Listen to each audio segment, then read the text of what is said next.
They called it Megxit, a royal scandal so powerful, it shook the British monarchy in a way not seen since the death of Princess Diana.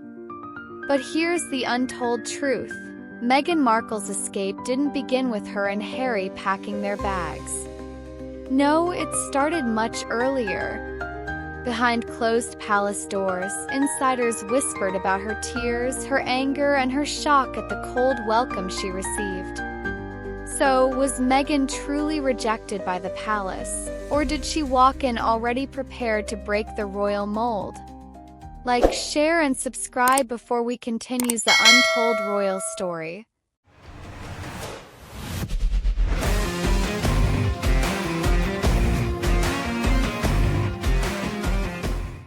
When Meghan Markle entered the royal family in 2017, the world celebrated. A biracial American actress, confident and modern, marrying into one of the most conservative institutions in the world, it felt like history was changing.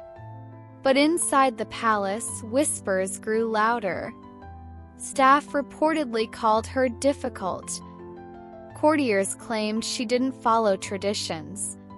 Even simple things like how she wanted to answer her own emails were considered rebellious. From day one, it seemed the palace walls were closing in on her freedom. Meghan was warm with the public, hugging strangers, shaking hands too long, showing her American flair. But palace insiders revealed this was a problem.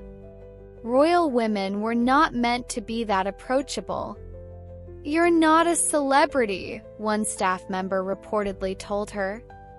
"You're a duchess now." For Meghan, it was suffocating. She wasn't raised to bow to centuries-old rules, she was raised to stand out.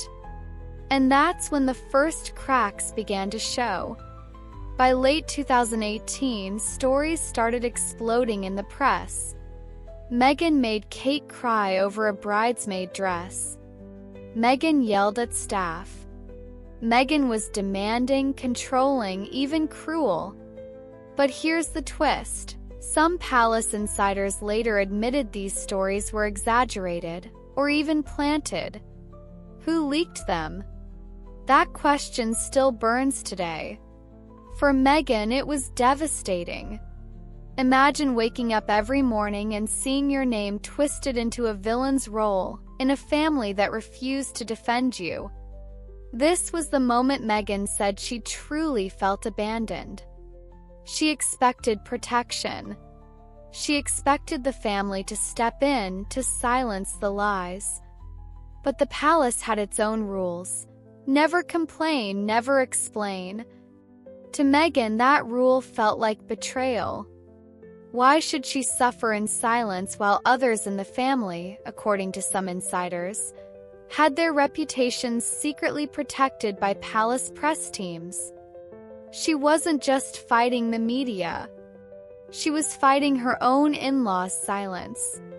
During their 2018 tour of Australia, Meghan seemed glowing. Crowds cheered, newspapers praised her charm. But behind the scenes, one insider said, that's when the palace grew worried. Meghan was too popular, too big. Sounded like history repeating itself. The Diana effect.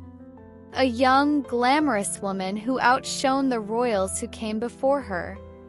And just like Diana, Meghan began to realize, popularity inside the monarchy is not always a blessing.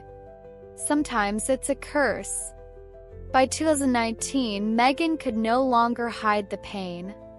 In a TV interview, her voice cracked as she admitted she was struggling, almost pleading for someone to ask if she was okay. But instead of comfort, critics mocked her. She knew what she signed up for, they said. She wanted the fame. Yet insiders whispered the truth. Meghan was isolated, overwhelmed, and at war with a palace culture that demanded silence at all costs. This was no longer just discomfort, it was survival. And then it happened.